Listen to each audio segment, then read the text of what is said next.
अपनी चर्चा आचार्य नेमिचंद सिद्धांत चक्रवर्ती देव द्वारा रचित गोमठ सार्वजीव कांड कर्मकांड के आधार से संग्रहित गुणस्थान प्रवेशिका के अंतर्गत कल अपनी चर्चा 5वें गुणस्थान की पूर्ण हो गई थी और 6वां गुणस्थान भी अपना कल प्रारंभ हुआ था कि नहीं। 5वें गुणस्थान की चर्चा पूर्ण हुई थी। कल उसमें 2-3 चीजें महत्वपूर्ण आई थी कि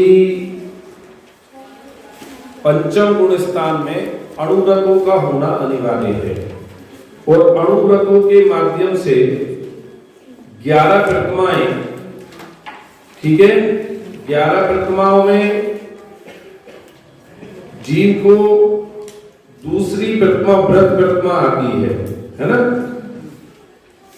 तो उस व्रत प्रतिमा से लेकर के और 11वीं प्रतिमा तक, और 11वीं प्रतिमा का नाम है उद्दिष्ट आहार त्याग प्रतिमा।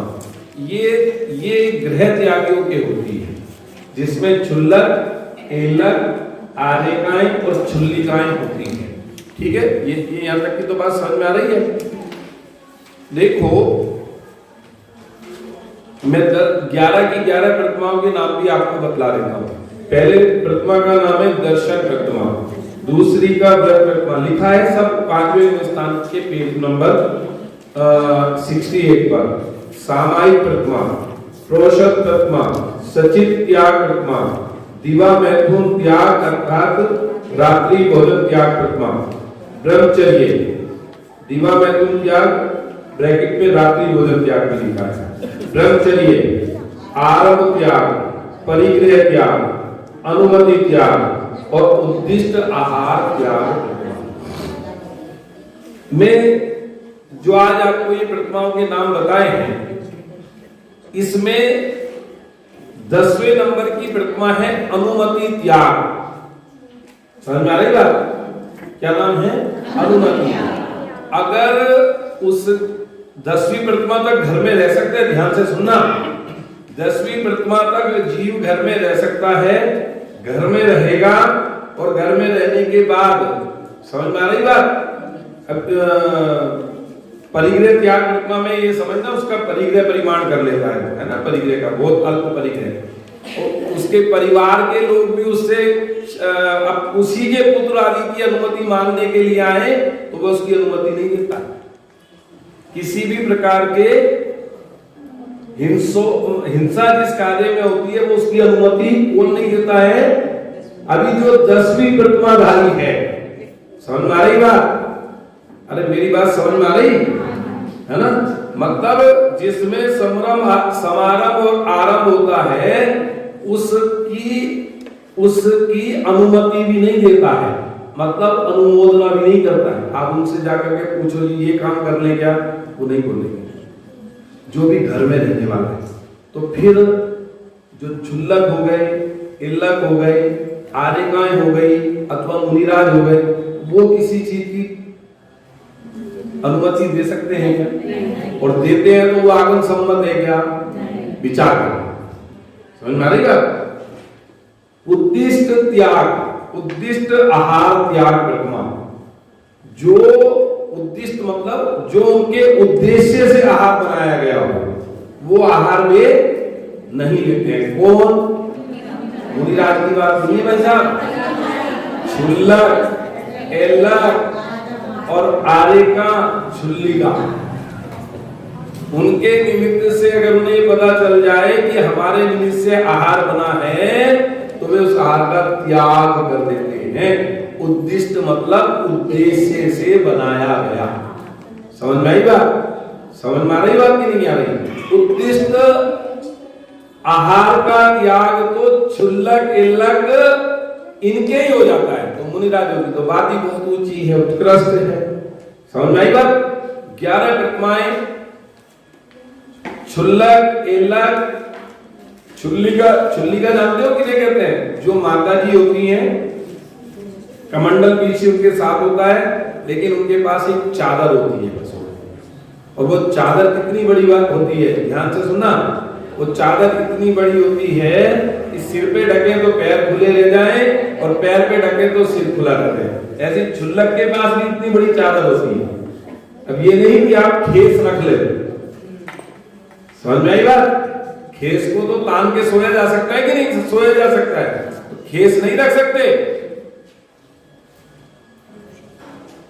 कि छुल्लक के लिए और छुल्लिका के लिए है, एक वस्त्र और होता है, और इल्लक के पास एक लंगोट होती है, और आरिकाओं के पास वो एक साड़ी होती है।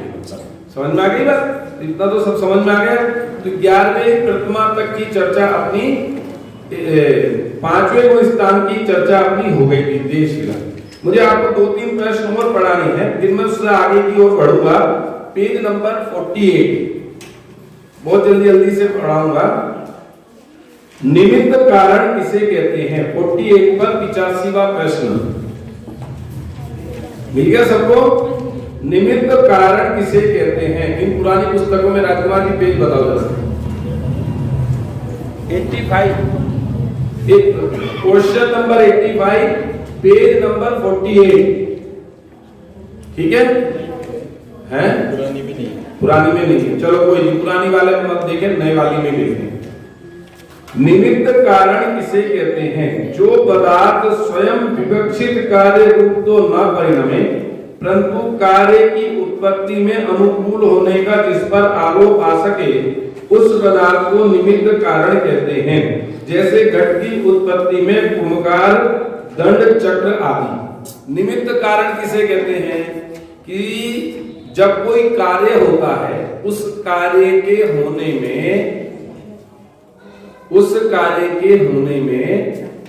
है ना, वो सामने पदार्थ मौजूद हो अनुकूल रूप में अथवा उदासीन रूप में। देखो लिखा ना, कार्य रूप तो ना, वह कार्य रूप परिणमित नहीं होता। अब जैसे कुमार ने घड़ा बनाया, तो घड़ा काय का बना? घड़े रूप कौन परिणमित हुआ? मिट्टी। लेकिन उस घड़े के बनने में कुम्हार, चाक, डंडा वो और लोहे की कीली, ये सब क्या कहलाई? निमित्त कारण। समझ में आ गई बात? हैं? जो पदार्थ स्वयं कार्य रूप तो परिणमित ना हो और जिस पर कार्य की उत्पत्ति में, है ना, अनुकूल होने का जिस पर आरोप आ सके, उसे निमित्त कारण कहते हैं। समझ में आई कि नहीं आई बात? अरे बोलो भैया, समझ में आ गई ना? मतलब वो पदार्थ तो स्वयं कार्य रूप परिणमित नहीं होता है, लेकिन कार्य की उत्पत्ति जब होती है तो उसमें उसकी उपस्थिति होती है अनुकूलता रूप से। ठीक है? अभी उदासीन और प्रेरक निमित्त की चर्चा नहीं करूंगा। निमित्त भी 2 प्रकार के होते हैं, उदासीन और प्रेरक, उनकी चर्चा यहाँ नहीं करूंगा। अभी तो निमित्त समझो। विवक्षित मतलब देखो इसमें क्या लिखा? जो पदार्थ स्वयं विवक्षित कार्य, अब जैसे सोना है तो विवक्षित कार्य क्या हुआ? कि सोने से हार बना, तो वो विवक्षित कार्य हुआ, नहीं विशेष नहीं। वो जो कार्य हुआ ना, उसको विवक्षित कहा। जो हो रहा है, जो कार्य हो रहा है उस पदार्थ में, उसे विवक्षित कहा। जैसे मिट्टी घट रूप परिणमित हो रही है, समझ में आ रही बात? तो वो विवक्षित कार्य कहलाए। अब वो घट रूप हो रही है कि क्या कहते हैं, अली रूप हो रही है, या अन्य पदार्थ रूप, समझ में आई? आटा रोटी रूप परिणमित हो रहा है, तो वो विवक्षित कार्य रोटी। समझ में आ गई बात? समझ में आ गई बात? है ना? हाँ, मतलब पदार्थ तो दूसरा कार्य रूप परिणमित हो रहा। रोटी बाई ने बनाई, है ना? आप लोग रोटी बनाते हो कि नहीं बनाते हो? सब बनाते हो। भ्रम में मत रहना कि हम रोटी बनाते हैं घर में सबको खाना खिलाते हैं। रोटी तुम बनाते हो तो तुम कितना रोटी रूप परिणमित हो जाते हो? रोटी रूप कौन परिणमित होता है? कि आटा। तो फिर रोटी के बनने में आप कौन हुए? समझ में आई कि नहीं ये बात? रोटी विवक्षित कार्य कहलाए। समझ में आ गई बात? है ना? अब देखो विवक्षित कार्य रूप माने वो जो कार्य हो रहा रोटी बनने का। समझ में आ गई बात? समझ में आ गई कि नहीं आ गई बात? पीछे तक भैया, तो वो निमित्त कारण कहलाया। ठीक है? ऐसे ही जब जीव को सम्यक दर्शन होता है तो बाहर में निमित्त कारण कौन बनते हैं? सच्चे देव शास्त्र गुरु। कौन बनते हैं? सच्चे देव शास्त्र गुरु। निमित्त कारण ये बनते हैं और कार्य रूप परिणमित जीव स्वयं होता है। अगर मुझे हो रहा है, मुझे हुआ है तो मैं, आपको हुआ है तो आप।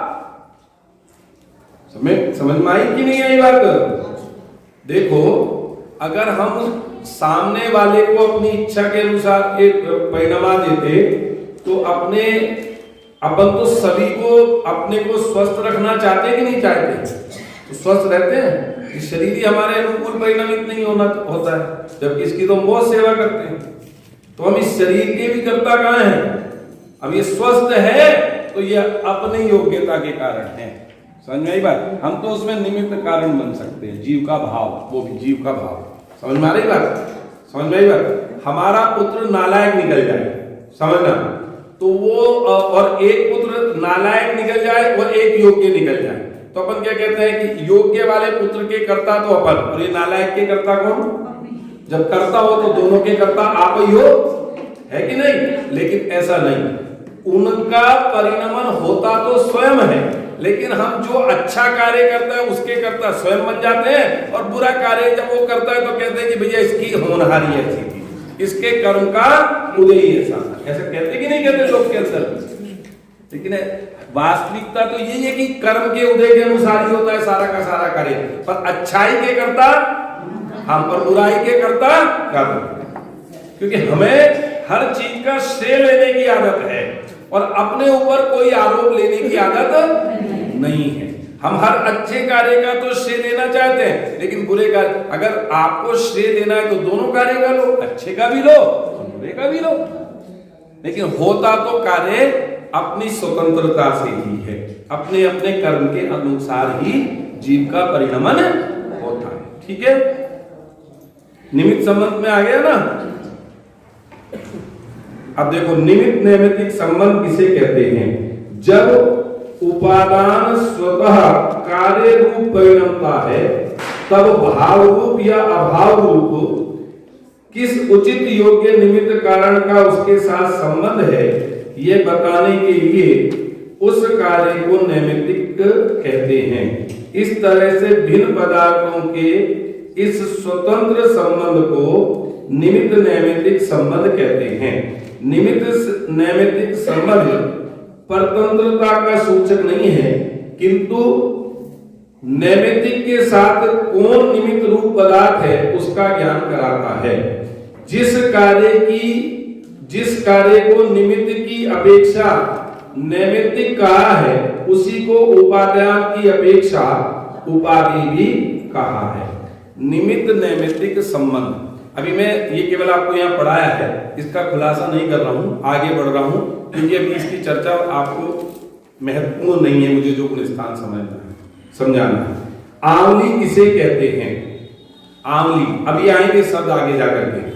जगन्य युक्त असंख्यात समयों के समूह को आंवली कहते हैं। आया था ना, पीछे भी आया था आंवली। जगन्य युक्त असंख्यात समयों के समूह को आवली कहते हैं। ठीक है, हाँ, असंख्यात मतलब जिनकी संख्या नहीं गिनी जा सकती। ठीक है, जैसे इकाई, ढाई, सैकड़ा, हजार, 10,000, लाख, 10 लाख, करोड़, 10 करोड़, इस तरीके से आप जहां तक गिनते चले जाएं, है ना। और असंख्यात का मतलब जिसकी संख्या अपन काउंट नहीं कर सकते, लेकिन उसकी एक सीमा बांधी जा सकती है। जैसे ये लोकाकाश है, ये कितने प्रदेशी है? असंख्यात प्रदेशी है। लोकाकाश कितने प्रदेशी बताया? असंख्यात। तो लोकाकाश कितना है कि अपन पुरुषाकार खड़े हो जाएं, है ना, 14 राजू प्रमाण समझ में आ गए, 3 लोग, तो ये असंख्यात। और अनंत कि जिसका कोई अंत नहीं होता, समझ में आई बात? असंख्यात में संख्या काउंट नहीं होती और अनंत का कोई और छोर नहीं होता है, कहां से प्रारंभ हुआ और कहां खत्म होगा उसका कोई पता नहीं। समझ में भाई? समझ में आ गई ना बात? अपन असंख्यात को संख्या में तो नहीं गिन सकते, लेकिन उसके और छोर का परिमाप हो सकता है। परिमाप से मतलब जानकारी, जैसे लोकाकाश असंख्यात प्रदेशी है, तो लोकाकाश पूरे आकाश द्रव्य में कितना है? कितना है? 14 राजू प्रमाण आता है कि नहीं आती? ठीक है। समय किसे कहते हैं? एक आकाश के प्रदेश से निकटवर्ती अन्य आकाश के प्रदेश पर्यंत मंद गति से गमन करते हुए परमाणु के गमन काल को समय कहते हैं। यह व्यवहार काल का सबसे छोटा अंश है। समय किसे कहते हैं कि लोकाकाश के, समझना, समझ में आई बात, लोकाकाश के एक एक प्रदेश पर, समझ में आई बात, एक प्रदेश से, देखो एक आकाश के प्रदेश से, लोकाकाश के प्रदेश है ना, असंख्यात प्रदेश ही, तो एक बिल्कुल मिले मिले प्रदेश है, तो एक प्रदेश से दूसरे प्रदेश पर एक परमाणु को जाने में जितना समय लगता है मंद गति से, इसमें तो ऐसा लिखा है, ठीक है ना, मंद गति से, उसे एक समय कहते हैं। अब समय को परिभाषित करने के लिए आचार्यों ने एक उदाहरण दिया। एक कोमल पान के पत्तों की गड्डी लगाई जाए ऐसे, समझ में आई बात, और उसमें तेजी के साथ सुई दी जाए, समझ में आई बात, तो वो जो सुई घुपी तो वो एक पान से दूसरे पान को भिदने में जितना समय लगा, समझ में आई बात राहुल भाई, अनुराग भाई, समझ में आ रही बात, एक पान से संदीप भाई दूसरे पान को भिदने में जितना समय लगा उसको एक समय कहा, समझ में आ गई बात। माने समय बहुत सूक्ष्म है।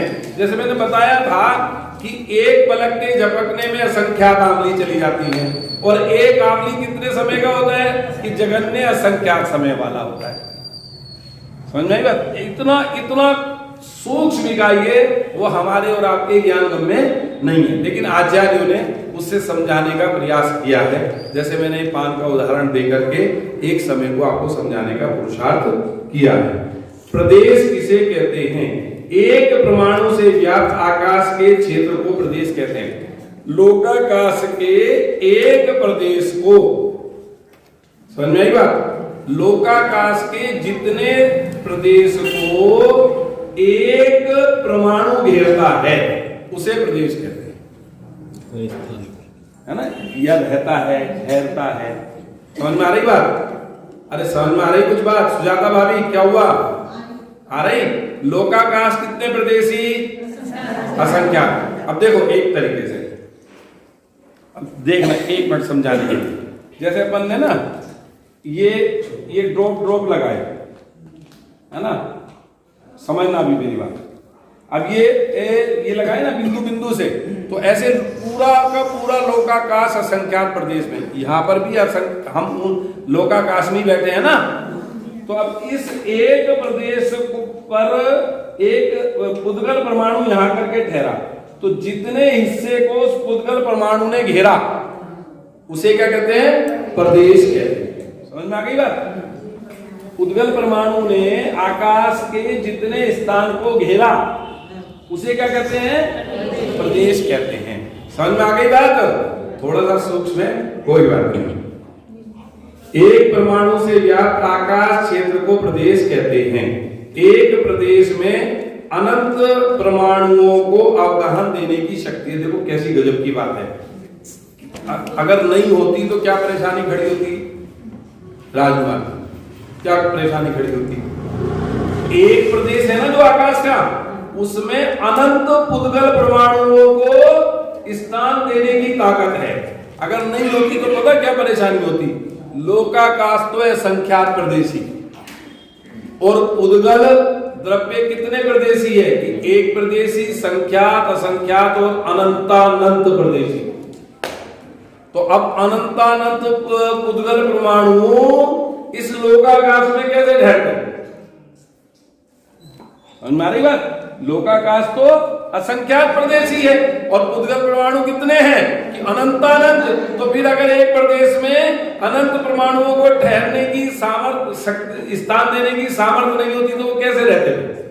समझ में आ गई बात? चलो, नहीं आ रही है समझ में, मुझे भी मालूम है, आप गर्दन तो हिला ही रहे हो मेरे सामने। चलो, लेकिन जितना समझ में आ रहा मैं भी इससे संतुष्ट हूं। अंतर्मूलक किसे कहते हैं? मूलक में से एक समय कम शेष काल प्रमाण को भिन्न मूलक कहते हैं। मूलक कहलाता है 48 मिनट का, 24 मिनट की घड़ी, 48 मिनट का मुहूर्त और 3 घंटों का एक प्रहर। समझ में आ गई बात? तो 48 मिनट में से एक समय कम, जो समय भी बताया उसको कहते हैं भिन्न अंतर मुहूर्त, और उस भिन्न अंतर मुहूर्त में से भी एक समय कम शेष काल प्रमाण को कहते हैं अंतर मुहूर्त। 48 मिनट, एक 1 आवर में कितनी मिनट होती हैं? 60 में से 48 मिनट को क्या कहते हैं? एक मुहूर्त, जो इसमें लिखा है। समझ में आ गई बात? मुहूर्त वो वाला नहीं जो दुकान का मुहूर्त या मकान का मुहूर्त होता है, ये समय को परिभाषित करने वाले मुहूर्त की बात है। 48, ठीक है? हाँ, चलो समझ में आ गई? अरे समझ में आ गई? भिन्न अंतर मुहूर्त और अंतर मुहूर्त समझ में आ गई? चलो, जो मुहूर्त के समीप हो उसे अंतर मुहूर्त कहते हैं, ये भी एक समझाने की बात है। आवली से अधिक और मुहूर्त से कम काल को अंतर मुहूर्त कहते हैं। मतलब अब आप समझ लो कि एक आवली होती है ना, एक आवली से अधिक और मुहूर्त से कम काल को अंतर मुहूर्त कहते हैं। अब ये अंतर मुहूर्त के इतने सारे भेद हैं। समझ में आ गई बात? अरे समझ में आई कि नहीं? नहीं आई? चलो अच्छा, और एक मुहूर्त में जीव को कितने श्वासोच्छ्वास होते हैं वो भी लिखे इसके अंदर। देखो 3773 जो श्वासोच्छ्वास हम लेते हैं इतने होते हैं। एक श्वासोच्छ्वास में असंख्यात आवली होती हैं। और लो, समझ में आ रही बात? जो एक श्वासोच्छ्वास हम लेते हैं, सांस लेते हैं और छोड़ते हैं, उसमें असंख्यात आवली होती हैं। और एक आवली प्लस एक समय जगन्य अंतर मुहूर्त है। उत्कृष्ट अंतर मुहूर्त में से एक समय कम और जगन्य में से एक समय अधिक, ऐसे मध्यम अंतर मुहूर्त असंख्यात होते हैं। ये सारे के सारे असंख्य। देखो, उत्कृष्ट अंतर मुहूर्त कौन सा? कि एक मुहूर्त में से 2 समय कम। और जगन्य अंतर मुहूर्त कौन सा? कि एक आवली और एक समय, ये जगन्य अंतर मुहूर्त। और बाकी के ये आवली एक समय का आता है, तो एक आवली और एक समय, ये जगन्य अंतर मुहूर्त है। हमने पहले पढ़ा था 6 आवली। हाँ, मेरे भी ख्याल में 6 आवली 10/3 को है, 10 तारीख को हमने ये पढ़ा था कि 6 आवली एक समय को जगन्य अंतर मुहूर्त कहते हैं। 6 आवली और एक समय को जगन्य अंतर मुहूर्त कहते हैं। ये मैंने ही बोला था, यहाँ से लिखा भी था किताब में। देखो कहाँ लिखा है, आया होगा प्रश्न तो जब पढ़ाया है। एक आवली आया है।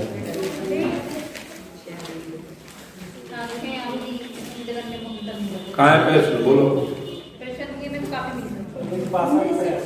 पेज 62 पे आ रहा है, पेज 62 पे नई किताब में हो, पेज 62 देखना बेटा।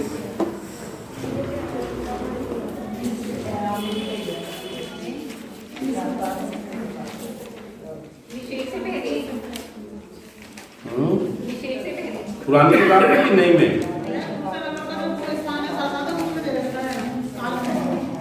यहाँ दिया है ना, देखो पेज नंबर 62 पे नीचे से चौथी लाइन में, एक समय से 6 आवली पर्यंत मध्य के सभी विकल्प, अर्थात जगन्य काल, उत्कृष्ट काल, 6 आवली एक समय।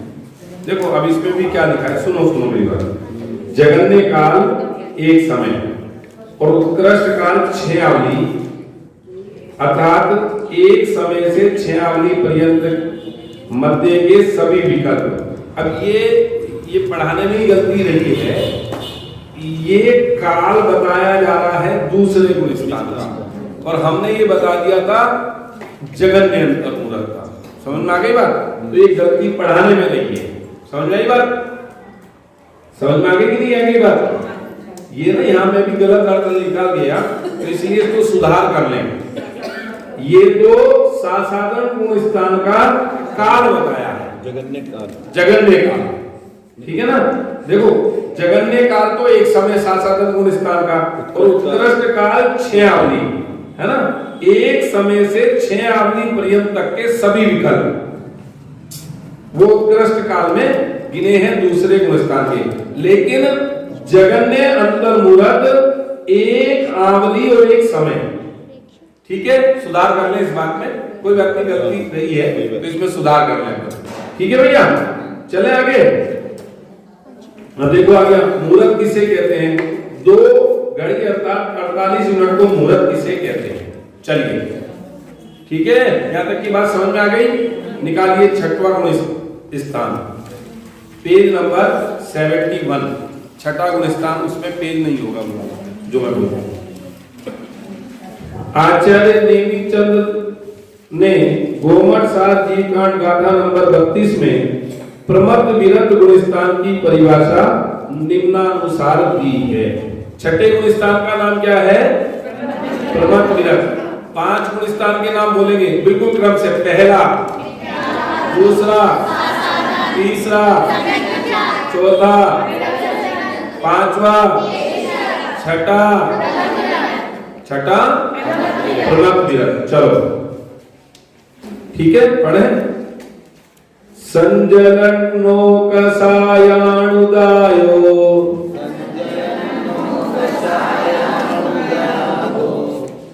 संजमो हवे जमहा मलजनप माधोवीय मलजनप माधोवीय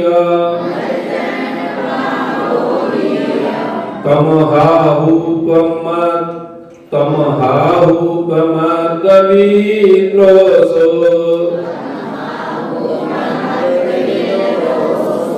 संजनो कसायाणु संजनो कसायाणु दयादो संजमो हवे जमहा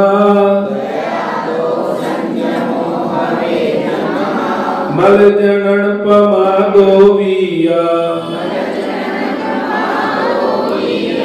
तमहाहुपमदवीद्रोसो। जो 3 कसाई चौकड़ी के अभाव पूर्वक वीतराग का परिणाम सम्यक और सकल वृत्तों से सहित हो, किंतु स्वंजन कसाय और 9 कसाई के तीर उदय निमित्त प्रमाद सहित हो, उसे प्रमत्त विरत गुण स्थान कहते हैं। देखो बिना सम्यक के तो 6ठा गुण स्थान होता ही नहीं है ना। एक बात पहले तो ये समझ लो कि 6वें गुण स्थान में वही जीव आता है जिसके भाग में 28 मूल गुण होते हैं, अर्थात जो मुनि बन जाता है। 6वां गुण स्थान नीचे से ऊपर चढ़ते हुए में नहीं है। 5वें के बाद पहले जीव 7वें गुण स्थान में जाता है। 2 चीजें बहुत गंभीरता पूर्वक समझने की है। पहले द्रव्य लिंग होता है, फिर भाव लिंग होता है। ये समझना जरा ध्यान से, इसमें बहुत लोगों को संशय है। क्या कहा? जिसके जीवन में अणुव्रत ये महाव्रत नहीं होंगे, उसके जीवन में कभी भी 6वां गुण स्थान नहीं हो सकता। पहली बात तो पहले नंबर पर महाव्रत आएंगे। समझ में आ रही बात बेटा? इधर ध्यान करो। नहीं, पहले नंबर पर क्या आएंगे? महाव्रत आएंगे। और महाव्रत आने के बाद जीव पहले में होगा तो, चौथे में होगा तो, 5वें में होगा तो वो कहां जाएगा? सीधा 7वें में जाएगा। और जब 7वें गुण स्थान से गिरेगा तब वो 6वें गुण स्थान में आएगा। और जब 6वें गुण स्थान में जीव आता है तो एक तो काल की अपेक्षा वो आएगा कि उसका वहां पर 6वें गुण स्थान का 7वें गुण स्थान का काल है अंतर्मुहूर्त। अंतर्मुहूर्त आपको बता ही दिया, उत्कृष्ट और जगन्य, कोई सा भी अंतर्मुहूर्त हो सकता है।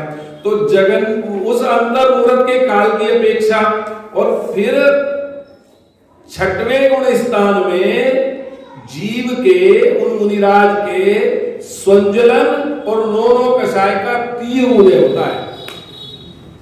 छठवें गुण स्थान को भी प्रमाद सहित गुण स्थान माना है। समझ में आई बात? 15 प्रकार का प्रमाद छठवें गुण स्थान में माना है मुनिराजों ने। 4 विकथा, 4 प्रकार की विकथाएं, 5 इंद्रिय के विषय। समझ में आई बात? 4 विकथाएं, 5 इंद्रिय के विषय, 4 कषाय, निद्रा और स्नेह। कौन कौन सी 4 विकथा? स्त्री कथा, भोजन कथा, राज कथा और चोर कथा। और 5 क्रोध, मान, माया, लोभ और स्पर्शन इंद्रिय के विषय। स्पर्शन इंद्रिय के विषय रसना के, घ्राण के, चक्षु के, कर्ण के, निद्रा और स्नेह। ये 15 प्रकार का प्रमाद छठवें गुण स्थान में होता है। छठे गुण स्थान भक्ति मुनिराजों के। अब देखो यहाँ पर प्रमत्त विरत का संधि विच्छेद किया है। देखना, प्रमत्त संयत का स्पष्टीकरण। प्रमत्त संयत, प्रमत्त संयत, प्रा मने प्रकृष्ट, मत मने मदयुक्त अर्थात असावधान, संयम मतलब संयम अर्थात प्रकृष्ट असावधान संयम। समझ में आई बात? क्या कह रहे मुनिराज की गुण स्थान को? क्या कह रहे? प्रकृष्ट माने विशेष रूप से जो असावधान रूप संयम होता है वो प्रमत्त विरत गुण स्थान है मुनिराज में। काय में असावधान? काय में असावधान? इस स्वरूप में। मुनिराजों का एक ही काम है। समझ में आई कि नहीं आई बात?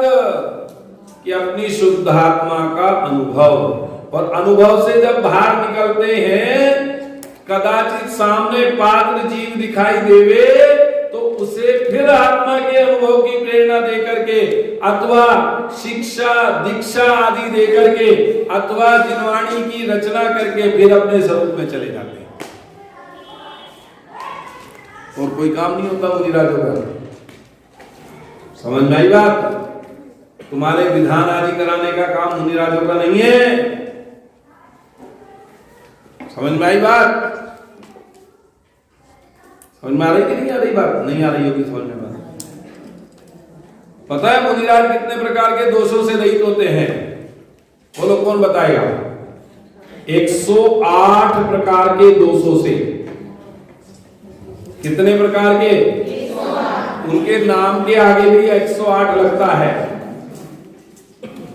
समरम, समारंभ, आरंभ। समरम पूर्वक हिंसा, समारंभ पूर्वक हिंसा, आरंभ पूर्वक हिंसा। 3 तिया 9। अब अभी रुको, 3 तो ये, फिर कृत कारित अनुमोदना, 3 तिया 9। समरम, समारंभ, आरंभ, कृत कारित अनुमोदना, मन वचन काय, 9 तिया 27। क्रोध, मान, माया, लोभ, 27 चौका 108। 108 प्रकार के दोषों से रहित होते हैं मुनिराज। समझ में आई बात? आरंभ के कार्य की अनुमोदना नहीं कर सकते मुनिराज।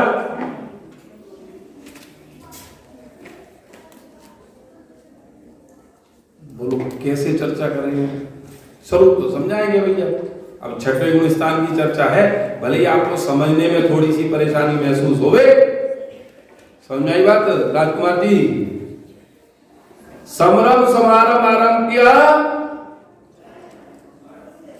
उपदेश भी नहीं देते मुनिराज।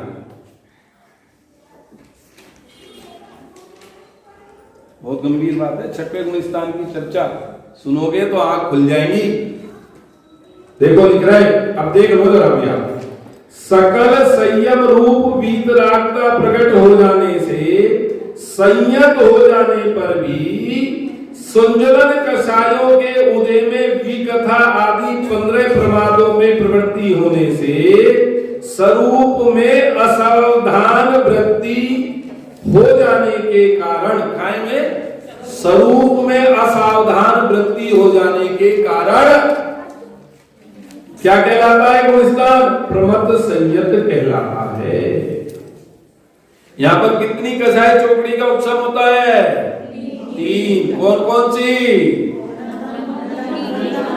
हाँ, अनंतानुबंधी क्रोधमान माया लोग, प्रत्याख्यान क्रोधमान माया लोग और अप्रत्याख्यानावरण क्रोधमान माया लोग। ये है मुनिराजों का स्वरूप। बाहर में 28 मूल गुणों का निरतिचार पालन कुलदीप जी, और अंदर में 3 कषाय के अभाव पूर्वक वीतरागता, तब छठवां गुण स्थान बनता है। और छठवां गुण स्थान गिरते हुए होता है, फिर बता रहा हूं, चढ़ते हुए नहीं होता है। चाहे पहले गुण स्थान वाला हो, चाहे चौथे वाला हो, चाहे 5वें वाला हो, वो जाएगा पहले 7वें में, फिर नीचे आएगा 6ठे में। 7वें से 6ठे में आएगा। 6ठे में डायरेक्ट आगमन नहीं होगा नीचे से, लेकिन चाहे वो पहले गुण स्थान वाला है, चाहे चौथे गुण स्थान वाला है, चाहे 5वें गुण स्थान वाला है, लेकिन बाहर में 28 मूल गुण जरूर होंगे उनके। अगर वो मुनि नहीं होगा जीव, तो उसके 7वां गुण स्थान अथवा 6वां गुण स्थान भी उसके जीवन में नहीं हो सकता है। ये जिनवाणी कह रही है, एक कर्णान योग का विषय है। ये किसी का कोई पक्षपात इसमें नहीं है। न्याय, ये समझ लेना, जैन धर्म का न्याय है, तराजू है। यहां तो वही बात स्वीकार करी जाएगी जो कर्म के 6 आदि से प्रकट होगी दशा की। समझ में आ रही है? भैया मतलब चौथे से 7वें में जा सकता है, 5वें से 7वें में जा सकता है, और 6ठे में नहीं जाएगा। 6ठा स्थान गिरते में है ना। देखो सुनो, 6वां गुण स्थान शोभा का गुण स्थान नहीं है, समझना मेरी बात। मुनि राजों का तो 7वां गुण स्थान स्वरूप में रहने का काम है ना। आपने पढ़ा होगा, काय में पढ़ा नहीं होगा जिन्होंने मोक्ष मार्ग प्रकाशक पढ़ा है, उसमें टोडरमल जी साहब ने लिखा है साधु के स्वरूप में। क्या लिखा कि मुनि शुद्धोपयोग रूप मुनि धर्म अंगीकार करके, मुनि धर्म केवल 28 मूल गुण पालने का नाम नहीं है। मुनि धर्म तो शुद्धोपयोग रूप है, परिणति का नाम। तो फिर ये 28 मूल गुण कि ये भाई साहब, वो जो अंदर में वीतरागता प्रकट हुई ना 3 कसाई के चौकड़ी के अभाव पूर्वक, तो उस शुद्धि की सुरक्षा के लिए बाहर में अगर उनका उपयोग दौड़ेगा, तो एक सीमा बांधी कि ये 28 मूल गुणों के निरतिचार पालन में डोल। किसान खेत में बीज बोता है ना, और बीज बोने के बाद जब फसल उग जाती है, फसल उगने से पहले ही क्या लगाता है? चारों ओर बाड़ लगाता है। किसकी सुरक्षा के लिए? किसकी सुरक्षा के लिए? फसल की सुरक्षा के लिए। इसी तरह ध्यान से सुनना बात, जब मुनिराज को 3 कसाई चौकड़ी के अभाव पूर्वक शुद्धि बरतती है, तो आचार्यों ने वो 28 मूल गुण रूपी बाढ़ लगाई कि इसके जीवन में हिंसा नहीं हो सकती। कैसी? कि ना स्थूल ना सूक्ष्म, दोनों प्रकार की हिंसा का त्याग, यानी अहिंसा महागत। ना इसके जीवन में सूक्ष्म झूठ बोला जा सकता, ना स्थूल झूठ, सत्य महाव्रत। ना चोरी स्थूल हो सकती, ना सूक्ष्म, अचौर्य महाव्रत। इनके जीवन में किसी भी प्रकार का कुशील नहीं हो सकता, इसका नाम ब्रह्मचर्य महाव्रत। और इनके जीवन में रंच मात्र भी परिग्रह का संचय नहीं हो सकता, इसका नाम ब्रह्मचर्य अपरिग्रह नाम का महाव्रत। ये बाढ़ लगाई कि इस जीव को उपयोग भाव भी आएगा, तो इन 28 मूल गुणों के पालने का भाव आएगा, इससे बाहर का भाव नहीं आएगा। देखो, मुनि आत्म कल्याण के लिए बना जाता है, और मुनि राजों के दर्शन पाकर के, उनकी दिव्य देशना को सुनकर के पात्र जीव अपना कल्याण कर लेते हैं। समझ में आई बात? इसलिए बना जाता है मुनि।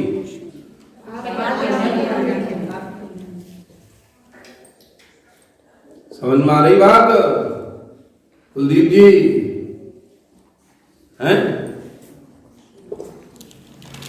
चलो आगे बढ़े। देखो अब और आगे क्या करें। अब इस छठे गुण स्थान में काल देखो। मरण की अपेक्षा जगन्य काल एक समय और उत्कृष्ट अंतर्मुहूर्त।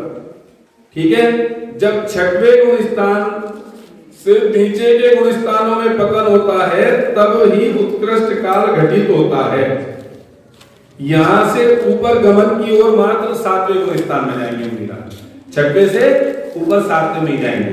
ठीक है, तथा नीचे की ओर गमन पांचों गुण स्थानों में हो सकता है, चौथे में भी, पांचवें में भी, चौथे में भी, तीसरे में भी, दूसरे में भी और पहले में। ठीक है, अब देखना विशेषता इस गुण स्थान की।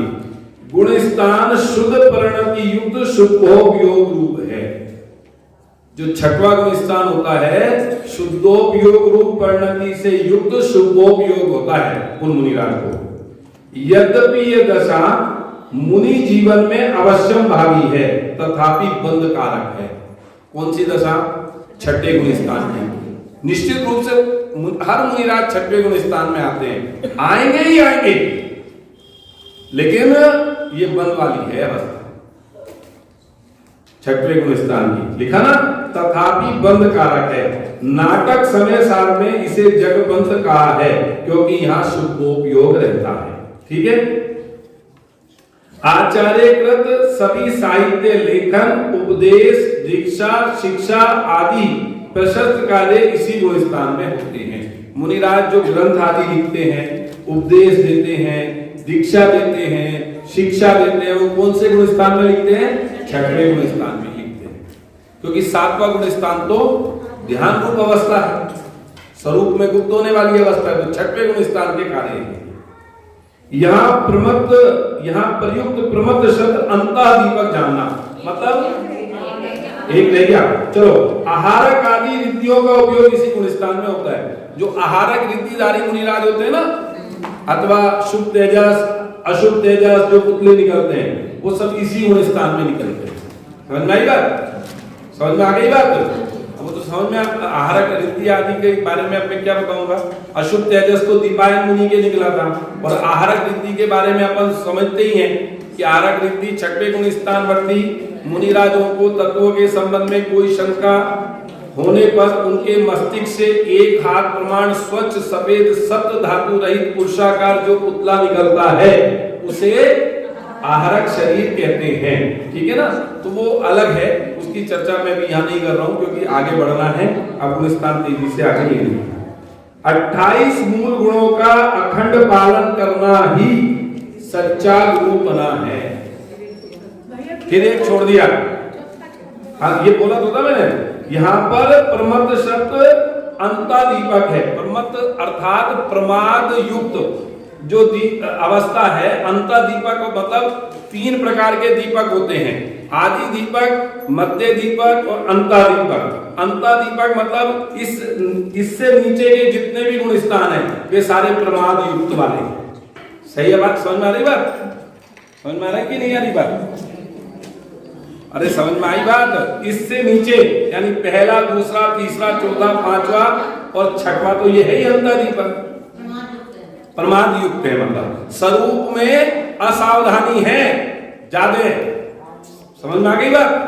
देखो, नमो लोए सब सावनम पढ़ते हो तो लोए सब शब्द क्या है? अंतःदीपक।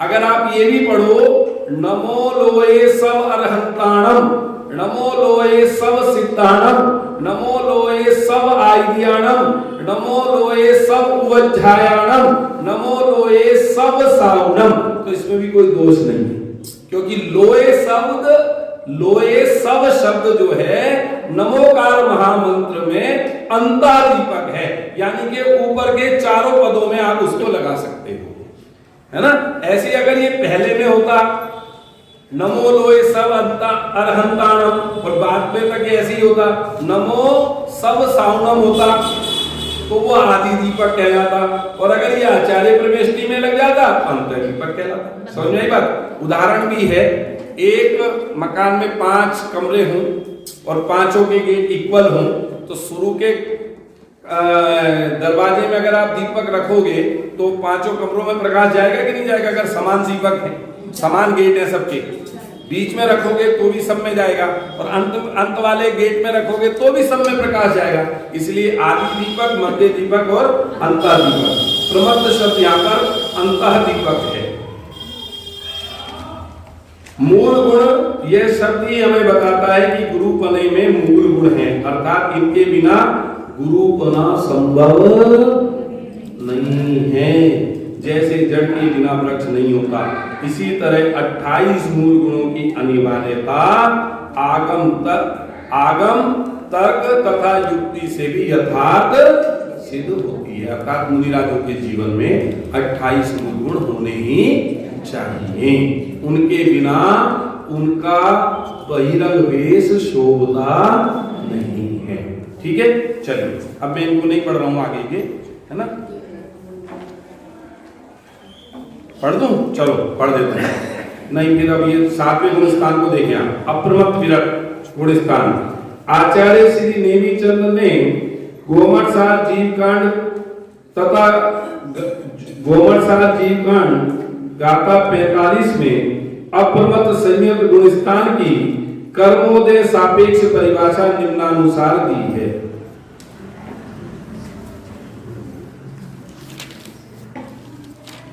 संजलनो कसायाणुदो संजलनो कसायाणुदो मंदो जदा तदा होदी अपमत्त गुणो तेणय अपमत्तो संजदो होदी। संजलन कषाय तथा 9 कषायों के मंद उदय के समय में अर्थात निमित्त से प्रमाद रहित होने वाली वीतराग दशा को अप्रमत्त गुण स्थान कहते हैं। एक बात मुझे और बतानी थी,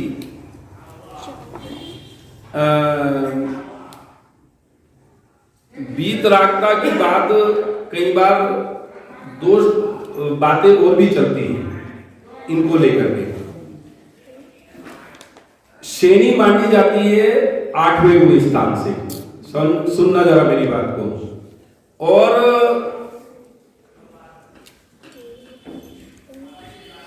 ये बात कहकर के कि 8वें गुण स्थान से वीतरागता प्रकट होती है, बाकी के गुण स्थानों में वीतरागता नहीं होती है, कहीं ऐसी भी चर्चा कई बार सुनने को मिल सकती है आपको, लेकिन ऐसा है नहीं, क्योंकि कसाय चौकड़ी जितनी जितनी घटेगी उतनी उतनी जीव की परिणति में वीतरागता बढ़ेगी। ये कर्णाम योग का विषय है, आपके मंतव्य का विषय नहीं है कि आप अपने मंतव्य से उस विषय को रख दो। समझ में आ गई बात? तो यहाँ पर कह रहे हैं कि संजलन कषाय और 9 कषाय का मंद उदय होने से जीव की जो प्रमाद रहित वीतराग दशा होती है उसे अप्रमत्त गुण स्थान, अप्रमत्त विरक्त गुण स्थान कहते हैं। अर्थात मुनिराज जब अपने स्वरूप में लीन होते हैं, स्वरूप में लीन होना मतलब सुनना जरा, हम पता क्या सोचते हैं स्वरूप में लीन होना, सामायिक कर रहे हैं। सामायिक का क्या करते हैं अपन लोग? अपन ने जाप कर ली, भक्तांबर जी का पाठ कर लिया, जिसका नाम अपने लिए तो सामायिक है, ठीक है। अपन अगर क्योंकि ध्यान आत्मा का करते नहीं है ना, तो वास्तव में तो अपने को भी 10-15 मिनट, आधा घंटा, जितनी देर उपयोग लगे आत्मा के स्वरूप का विचार करना चाहिए, बजाय भक्तांबर जी के पाठ के जाप आदि के करने के बजाय। क्योंकि सम्यक की प्राप्ति ध्यान पूर्वक होती है, और आपने जब अपने उपयोग को पहले अवलंबन दे दिया जाप का अथवा किसी भी स्तोत्र आदि का, तो आपका ध्यान कभी भी अपनी आत्मा पर नहीं रख सकता। आपके ख्याल में होगा भरतमती माता जी के सानिध्य में हमने यहाँ पर एक शिविर लगाया था, प्राथमिक शिक्षण शिविर, तो उसके अंतर्गत ऊपर ध्यान की एक कक्षा चलती थी, और उसमें भी मेरे को ऐसा ध्यान है खूब अच्छी तरीके से। हम जब व्यवस्था ऊपर करते थे तो लगभग 125-150 लोगों उसमें ध्यान में बैठते थे, समझ में बात। तो उस पूरी की पूरी 1 घंटे की क्लास में पूरा का पूरा आचार्य मागनंदी देव के 101 सूत्रों की व्याख्या चलती थी। आचार्य मागनंदी देव के जो 101 सूत्र थे उनकी चर्चा वहां पर चलती थी। उसमें ये चर्चा आती थी, शुद्ध स्वरूपोहम, ज्ञान स्वरूपोहम, इस प्रकार की चर्चा उस गुण स्थान में हुआ करती थी। सॉरी, गुण स्थान में कह रहा बल्कि सामायिक का जब अभ्यास, इधर से गेट बंद कर दो, तो उस समय में ये चर्चा हुआ करती थी। ये गेट बंद कर दो भैया।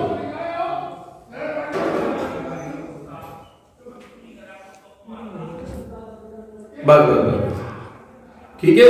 तो उस समय में ये चर्चा वहां पर माता जी ध्यान के टाइम पर आचार्य मागनंदी के ध्यान के 101 सूत्र बोला करती थी, समझ आ रही बात।